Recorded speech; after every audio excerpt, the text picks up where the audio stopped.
Romanos capítulo 1, verso 1. Tem a versão ali, você pode abrir para fazer alguma anotação na sua Bíblia, em algum lugar. Como ser um instrumento nas mãos de Deus. Como ser um instrumento nas mãos de Deus. Eu acho que quem é discípulo de Jesus tem que ter isso em mente. Instrumento nas mãos de Deus. Como ser esse instrumento nas mãos de Deus. Então nós vamos ler essa versão todos juntos. O sermão está baseado nesse versículo. Vamos juntos ali? Paulo, servo de Cristo Jesus, chamado para ser apóstolo, separado para o Evangelho de Deus. Mais uma vez, Paulo, servo de Cristo Jesus, chamado para ser apóstolo, separado para o Evangelho de Deus. Amém. Texto fabuloso, Paulo está se apresentando à igreja de Roma. A gente pode dizer, meus irmãos, que em todas as épocas, pessoas foram levantadas para serem usadas para a glória de Deus. Em todas as épocas, em todos os períodos da história, nós constatamos pessoas que foram usadas de uma forma extraordinária. Nenhum tempo, nenhum período histórico, Deus deixou de usar pessoas para a glória do seu nome e usar essas pessoas para levar outras pessoas para Jesus. Por isso que nós devemos sempre questionar o nosso papel, qual tem sido o nosso papel nesse momento histórico, em 2022, como igreja, nesse contexto do século 21. Em todas as épocas, homens e mulheres foram levantadas para serem usadas por Deus. Em todas as épocas, alguém foi convocado para fazer alguma coisa especial. E que a gente vê isso ao longo da história. Por isso que é importante. Deus não chama bancos para fazer a vontade dEle, nem chama microfones para fazer a vontade dEle, nem chama cadeiras para fazer a vontade dEle. Deus chama pessoas. Deus não chama os postes da cidade para fazer a vontade dEle. Nós usamos essas coisas, usamos coisas para a proclamação do Evangelho, mas Deus usa as pessoas. Se Deus não tiver pessoas disponíveis, não adianta nada microfone, banco, iluminação, nada disso. Por isso, em todas as épocas, Deus levantou pessoas. Se nós olharmos na Bíblia, lá atrás, no período chamado dos patriarcas, Abraão, por exemplo, foi levantado. Sai da tua terra. Deus levantou Abraão. Houve um período que o povo de Israel tinha chegado na terra prometida e Deus levantava juízes para as batalhas que eles estavam enfrentando ali naquele período. Juízes. Então nós temos o período dos juízes, nós não temos monarquia, nós não temos rei ainda. Depois nós temos os profetas levantados por Deus para denunciarem o pecado, a idolatria. Nós conhecemos os grandes profetas, Jeremias, Isaías, Ezequiel, os outros profetas, Ezequiel, Daniel na Babilônia, Ezequiel na Babilônia, Daniel no palácio, Ezequiel fora do palácio, os dois profetas do cativeiro babilônico. Como Deus levantou profetas, ao longo da história, para proclamar a sua vontade, para falar a verdade dele ao mundo e ao seu povo. Quando nós chegamos no Novo Testamento, Deus levanta pessoas, levanta apóstolos, discípulos, gente como eu e você, para fazer a vontade dele. Ao longo da história, a igreja foi se perdendo, foi saindo fora do Evangelho, um período de perseguição. Até o 3º século, a igreja está firme. Depois que tem uma liberação, o Império Romano se torna cristão, entre aspas, a igreja, ao invés de aproveitar isso, ela entra num declínio espiritual, e lá na frente Deus levanta reformadores, pessoas falando em nome de Deus dentro da igreja, para trazer a igreja de volta ao Evangelho. O período da Reforma Protestante. Depois nós vemos da história períodos que Deus levantava pessoas, os grandes avivalistas, um período de declínio espiritual, Deus levantou sempre alguém. Nós temos a história dos grandes avivamentos, como Deus usou grandes homens, sendo usados por Deus na reforma, no período da Europa, quando estava em decadência espiritual. Como hoje, Deus tem levantado pessoas também. Então Deus tem levantado homens e mulheres ao longo do tempo. As perguntas que nós devemos responder, meus irmãos, vendo tudo isso, olhando para trás, é qual é o meu lugar naquilo que Deus está fazendo hoje? Qual é o seu lugar naquilo que Deus está fazendo hoje? Qual é o meu lugar? Eu estou percebendo o agir de Deus nesse tempo. Esse tempo é um tempo de desafios, é um tempo de desvio, mas é um tempo onde Deus está querendo usar a sua igreja. E a igreja é composta de homens e mulheres salvos, transformados por Deus. E a grande pergunta, dentre estas perguntas, é: eu estou disponível para ser usado por Deus, para fazer parte daquilo que Deus está fazendo a partir da minha igreja, da minha comunidade de fé? Eu estou disponível? Porque de repente não estou disponível. Eu não estou me colocando nas mãos de Deus. Por isso, ser instrumento nas mãos de Deus é importante. Eu preciso saber como ser esse instrumento nas mãos de Deus. Nós lemos um texto único, que é a apresentação de Paulo à igreja de Roma. A primeira coisa que Paulo diz é isso no versículo 1, na parte A. Olha só, meus irmãos. Paulo, o que ele diz? Servo de Cristo Jesus. Paulo, lê comigo.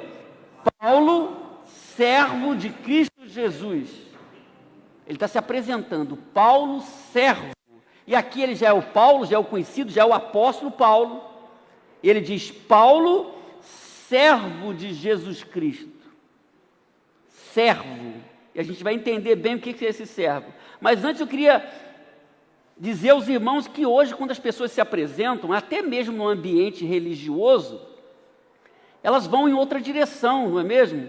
Hoje, no mundo comum, quando uma pessoa se apresenta, ela apresenta de repente um documento, ela apresenta um uniforme, um título, uma posição: eu sou fulano de tal. E Paulo diz aqui: Paulo, servo de Cristo Jesus. Essa palavra aqui é muito interessante, meus irmãos, que essa palavra é a palavra usada para dizer que ele era um escravo de Jesus. A palavra aqui grega enfatiza pertencer a outra pessoa, porque tinha vários tipos de servos e escravos. Esse termo aqui não se refere a uma pessoa que trabalhava, um diarista, por exemplo, naquele período trabalhava, ia para casa, voltava. A expressão doulos aqui que aparece, é uma pessoa que tinha sido comprada e agora estava totalmente sujeita ao dono que o comprou. E Paulo usa essa palavra aqui em relação a Jesus. Por isso que ele usa o termo, se você analisar bem, ele fala que ele é servo de Cristo. Cristo, o Senhor da vida dele. Eu sou servo de Cristo Jesus. Eu não pertenço a mim mesmo, eu pertenço a Jesus. Essa é a primeira frase de Paulo aqui: eu sou servo. Esse é o grande desafio para todos nós. Se eu quero ser um instrumento de Deus, eu tenho que me apresentar, me colocar como um servo nas mãos de Jesus. Eu sou um servo de Cristo. Eu não pertenço a mim mesmo, eu pertenço a Jesus. Essa consciência que Paulo tinha. Mas a pergunta que a gente precisa fazer aqui é: o que um servo, a partir dessa ideia, faz ou deve fazer? A primeira coisa, ele deve seguir o exemplo do seu Senhor. E o Senhor de Paulo é Jesus. É importante nós lembrarmos disso. É o modelo de jornada, é Jesus. Então, eu sou um servo, tenho essa consciência, eu sigo o exemplo de Jesus, o exemplo de caminhada de Jesus. Falamos um pouco disso pela manhã, mas em Mateus 20, o próprio Jesus ensinou isso, porque ele se posicionou dessa maneira: não será assim entre vós, ao contrário, quem quiser tornar-se importante entre vocês, deverá ser servo. Quem quer ser importante tem que ter servo. Isso no reino de Deus. No mundo não é assim. De repente, lá no seu trabalho, as pessoas estão brigando por posições. Essa é a cultura do mundo. Mas Jesus disse: entre vós não será assim. Quem quiser tornar-se importante entre vocês, deverá ser servo, e quem quiser ser o primeiro deve ser escravo. Olha só, como o Filho do Homem não veio para ser servido, mas para servir e dar a sua vida em resgate por muitos. Então Paulo está seguindo o exemplo de Jesus, que ele conheceu, da voz que ele ouviu, na experiência de conversão. Ele vai seguir esse exemplo, por isso ele se apresenta à igreja e diz: Paulo, servo de Jesus Cristo. Eu não pertenço a mim mesmo, eu pertenço a Jesus e eu estou ligado a Ele, e eu sigo o exemplo dele. Então, eu quero ser instrumento nas mãos de Deus, eu preciso entender, eu me apresento como um servo, e eu sigo então, porque sou servo, o exemplo de Jesus.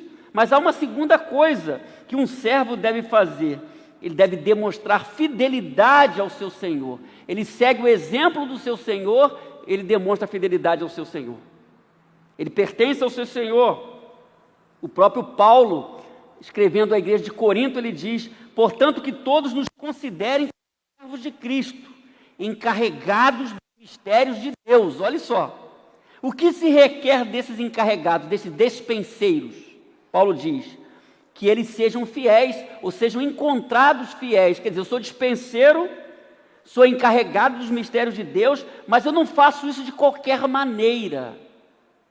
Nem sempre os cargos que as pessoas ocupam no mundo, lá tem na listinha de exigência que a pessoa tem que ser íntegra, por exemplo. Às vezes as pessoas ocupam posições na sociedade em vários níveis e elas não são íntegras, mas elas ocupam posições. No reino de Deus, não. Eu sou um servo de Cristo, eu tenho que demonstrar fidelidade ao Senhor. Por isso Paulo está ensinando aqui: o servo é encarregado dos mistérios de Deus, e o que se requer desses encarregados é que eles sejam fiéis, fidelidade ao Senhor. Primeiro ele segue o exemplo de Jesus, depois ele demonstra fidelidade ao seu Senhor. E terceiro, meus irmãos, ele precisa promover a glória do seu Senhor. Ele é servo, ele promove a glória do seu Senhor.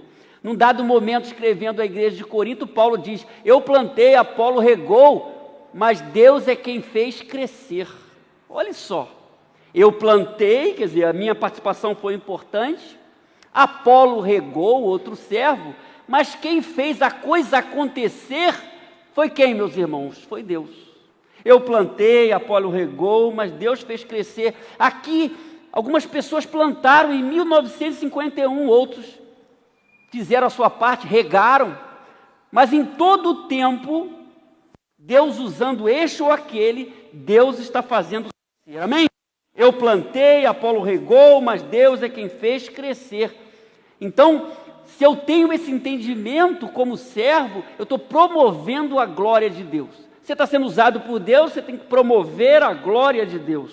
Por isso mesmo Paulo, escrevendo a Timóteo, ele diz: ao Rei eterno, o Deus único, imortal e invisível, sejam honra e glória para todos sempre. Amém. Quando estamos completando 71 anos, nós devemos lembrar desse texto.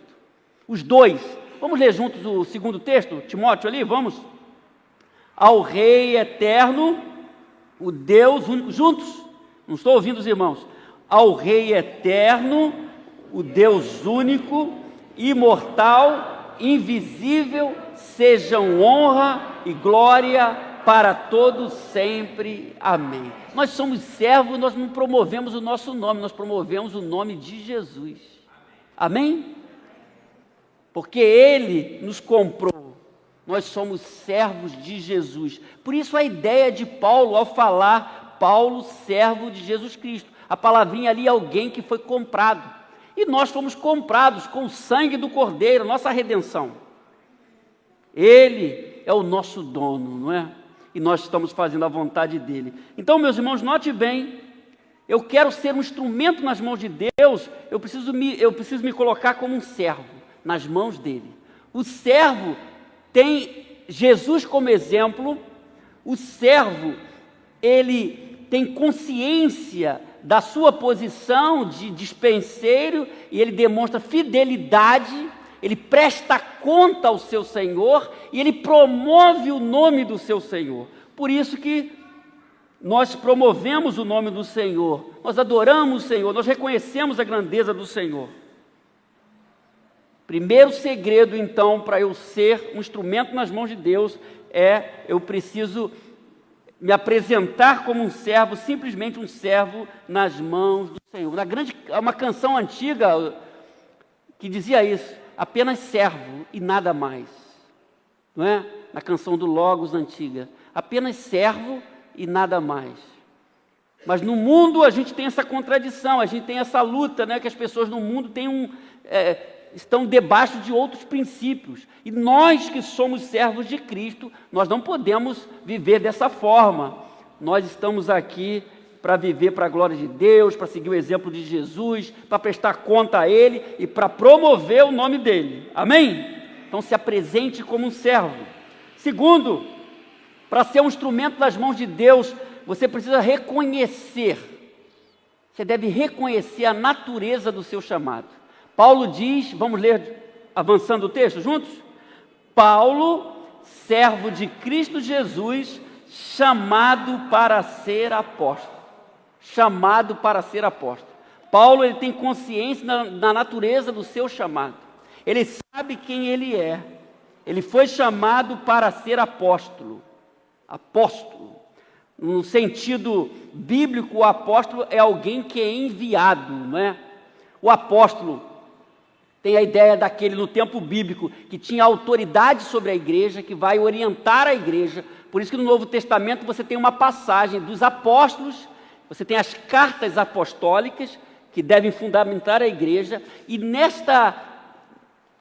nesse processo da revelação do Novo Testamento nós vemos os apóstolos que fundamentam, orientam a igreja e passam para os pastores, porque os pastores vão conduzir o rebanho.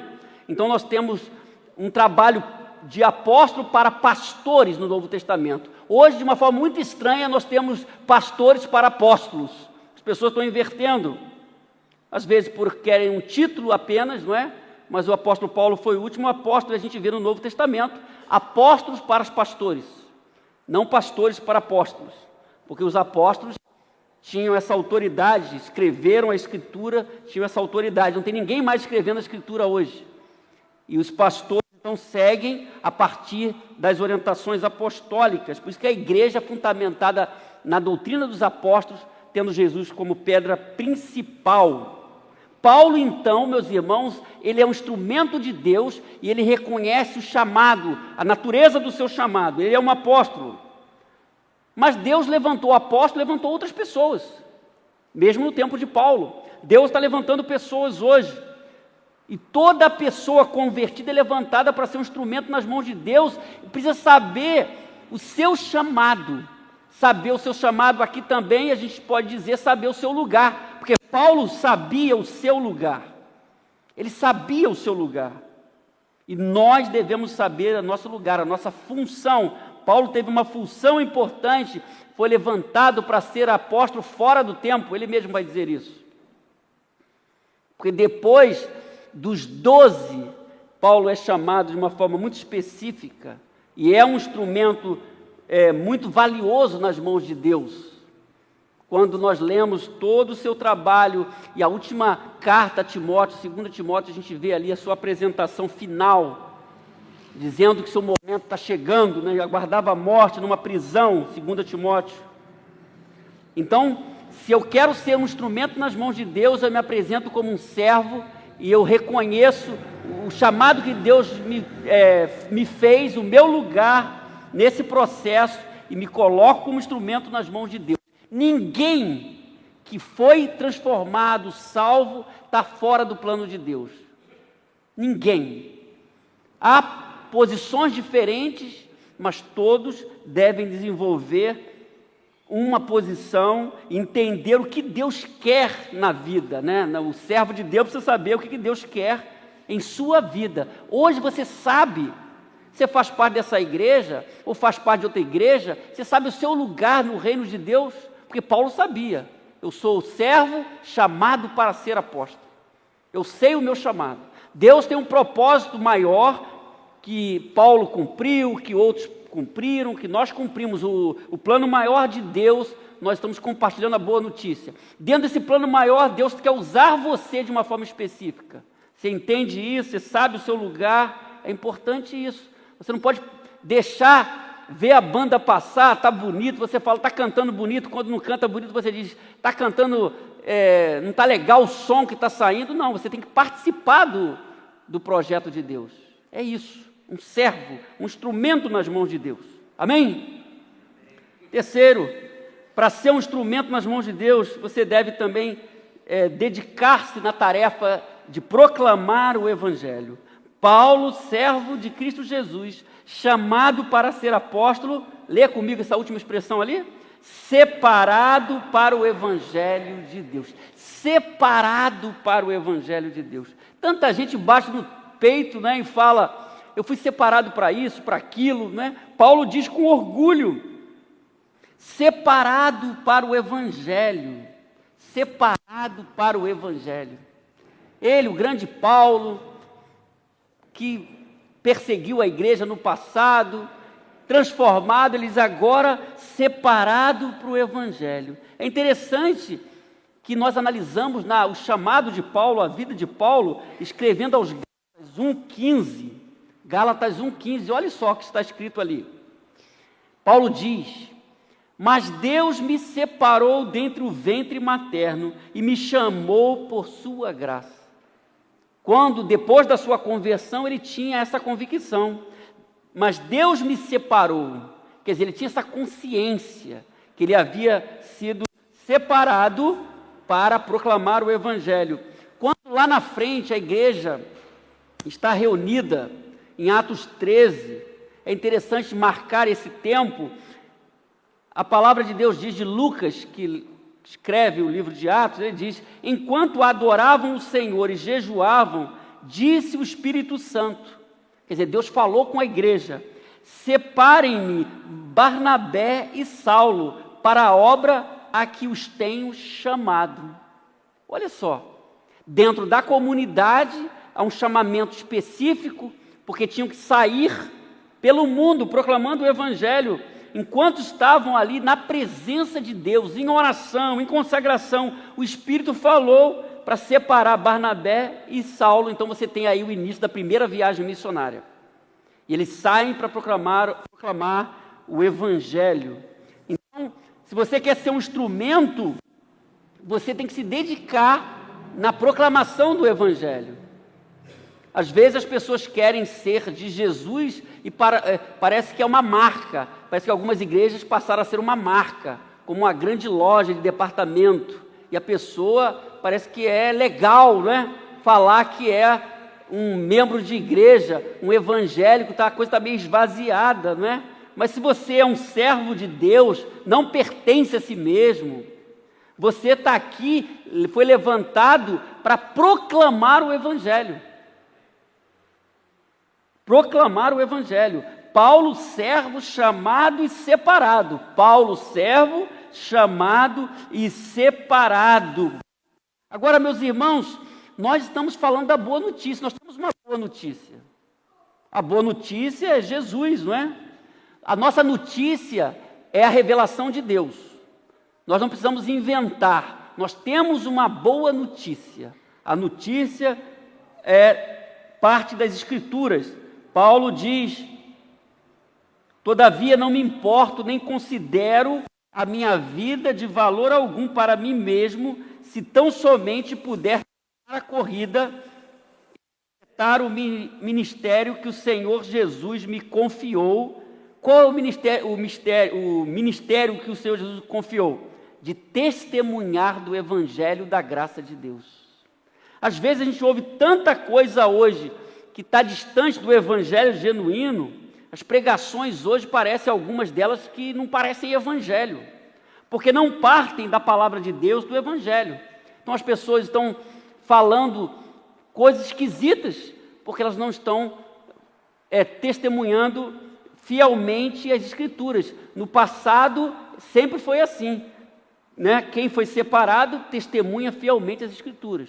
Então a nossa base é a palavra de Deus. mas nós vemos pessoas que não estão falando fielmente as Escrituras. E o conteúdo, então, já está aí. Eu não posso inventar o conteúdo já está aí. Eu tenho que me debruçar diante desse conteúdo, eu tenho que estudar, meditar e absorver esse conteúdo. Quando nós vemos com lamento em muitos lugares as pessoas estão deixando o Evangelho e partindo para outras coisas, não é? Que não representam o Evangelho. O mesmo Paulo já havia alertado a igreja aos Gálatas sobre isso. Ele disse: admiro de que vocês estejam abandonando tão rapidamente aquele que os chamou, olha, pela graça de Cristo, para seguirem outro evangelho, que na realidade não é o evangelho. O que ocorre é que algumas pessoas os estão perturbando, querendo perverter o evangelho de Cristo. Mas ainda que nós, ou um anjo dos céus, pregue um evangelho diferente daquele que lhes pregamos, que seja amaldiçoado, ou que seja maldito, em outra tradução. Quer dizer, há 2000 anos atrás, quando a igreja tinha começado, estava avançando, você já tinha outro evangelho sendo pregado. Imagine hoje, 2000 anos depois, não é? Como nós temos visto mensagens que não representam o evangelho. Mas se você é um servo de Cristo, você tem que testemunhar fielmente as Escrituras. É o que um servo deve fazer. Amém? Segundo, como agem aqueles que foram separados para o Evangelho? Eles demonstram uma intrepidez incomum. Em todo o tempo a gente viu isso. Quando eu falei nos vários períodos da história, muita gente morreu para proclamar a verdade de Deus. Nós estamos aqui com uma Bíblia. Para que essa Bíblia fosse trazida, a palavra revelada de Deus, muitos morreram para que a palavra chegasse, mas eles tiveram uma intrepidez. Aqui mesmo na carta aos Romanos, nós lemos o capítulo 1, o capítulo 16 diz, Paulo diz: eu não me envergonho do Evangelho, porque é o poder de Deus para a salvação de todo aquele que crê. Eu não me envergonho do Evangelho, porque é a salvação de todo aquele que crê, primeiro do judeu e também do grego, Romanos 1,16. Olha só, em vários momentos a igreja foi proibida, foi rechaçada, e ela sempre seguiu falando do amor de Deus. O Paulo, escrevendo à igreja de Éfeso, ele pediu oração no final ali, no capítulo 6, depois que ele fala da armadura de Deus, ele diz: ore também por mim, Efésios 6, 19 e 20. Orem por mim, para que quando eu falar, seja-me dada a mensagem, a fim de que, destemidamente, torne conhecido o mistério do Evangelho, pelo qual o pecador preso em correntes. Olhem só, meus irmãos. Orem para que, permanecendo nele, eu fale com coragem, como me cumpre fazer. Então, nós somos servos de Deus, nós devemos falar da Escritura com fidelidade e nós devemos demonstrar essa coragem, essa intrepidez que os apóstolos demonstraram, que servos do passado demonstraram, que servos da história dessa igreja ao longo de 71 anos demonstraram, falar com autoridade, porque essa é a notícia que nós temos que transforma as pessoas. Amém? Como agem aqueles que foram separados para o Evangelho? Eles anunciam o projeto de Deus aos homens. Nós temos o projeto de Deus em andamento, nós estamos anunciando. Paulo diz: vocês sabem que não deixei de pregar-lhes nada que fosse proveitoso, ele diz, mas ensinei-lhes tudo publicamente e de casa em casa. Testifiquei tanto judeus como a gregos que eles precisam, olha só, isso é anunciar o projeto de Deus aos homens. Eu falei para judeus e para gregos que eles precisam converter-se a Deus com arrependimento e fé em nosso Senhor Jesus. Nós temos uma referência ali da grande comissão, Mateus 28. Ide por todo mundo e pregar o evangelho a toda criatura, batizando em nome do Pai, do Filho e do Espírito Santo, não é? Então Paulo está dizendo aqui, eu falei que eles precisam se converter. Isso envolve arrependimento e fé. A gente sempre fala na matemática da conversão. Conversão é igual a arrependimento e fé. É reconciliação e justificação. Eu sigo na santificação até a glorificação. É o processo da salvação. Então a gente anuncia o projeto de Deus aos homens. Não importa o tempo. E esse projeto está em andamento. Deus está agindo. E nós fazemos parte, porque nós somos instrumentos de Deus. Às vezes as pessoas estão numa comunidade de fé e elas não se sentem parte desse projeto de Deus. E de repente algumas pessoas estão sendo instrumentos e outras estão se esquivando dessa tarefa. Mas se você é um servo, você deve se colocar como instrumento de Deus. E como instrumento de Deus você anuncia o projeto de Deus aos homens. Amém? Há um hino antigo, do Inário, que ele diz: tudo consagro-te agora, Senhor. Vou proclamar a mensagem de amor. Meu compromisso no teu serviço é ser um vaso de bênção, Senhor. Quem canta isso, essa oração, porque tudo consagra o Senhor, quer ser um instrumento nas mãos de Deus. Quer ser um instrumento nas mãos de Deus. Meu compromisso no teu serviço é ser um vaso de bênção. Eu não posso olhar outra pessoa como um vaso de bênção e parece que eu sou um patinho feio, ou eu não posso ser um vaso de bênção, eu não posso ser um instrumento de Deus. O pastor Hebe é um instrumento na mão de Deus, mas eu não sou. O irmão se coloca à disposição, mas eu não me coloco. Então, se você é um convertido, é um servo comprado, não pertence a si mesmo, você tem que se colocar nas mãos de Deus, para ser instrumento nas mãos de Deus. A sua tarefa é proclamar o Evangelho. Meu compromisso no teu... Vamos ler essas duas últimas frases? Meu compromisso no teu serviço é ser um vaso de bênção, Senhor. Você já orou, agora não tem como fugir. O meu compromisso pessoal. Nós falamos de manhã. Eu tomo uma decisão. Na fé é isso. Na igreja a gente coloca tantas coisas, tantas oportunidades, você ensina, você confronta, mas a decisão final é do irmão e da irmã. Eu não posso fazer nada por ninguém. O que cabe a mim fazer, eu preciso fazer. Eu tenho o meu ministério. E você tem o seu ministério. Eu preciso fazer o meu ministério e você precisa fazer o seu ministério. Mas a decisão de ser um instrumento nas mãos de Deus é individual. Porque Deus não chama postes e lâmpadas. Deus chama pessoas. Deus está chamando você para ser um instrumento em suas mãos, para a glória do seu nome. Amém, irmãos? Vamos ler, para fechar, o mesmo texto que serviu de base, mas na nova tradução da linguagem de hoje, Romanos 1, verso 1. Vamos ler juntos lá? Eu, Paulo, servo de Cristo Jesus, escrevo essa carta. Deus me chamou e me separou para ser seu apóstolo, a fim de que eu anuncie a boa notícia do Evangelho de Deus. Ele estava dizendo, eu sou um instrumento nas mãos de Deus. E estava servindo de exemplo. Então, para ser instrumento nas mãos de Deus, você precisa apresentar-se como um servo, reconhecer a natureza do seu chamado e dedicar-se na tarefa de proclamar o Evangelho. Que você se coloque como instrumento nas mãos do Senhor Jesus. Amém? Que Deus nos abençoe.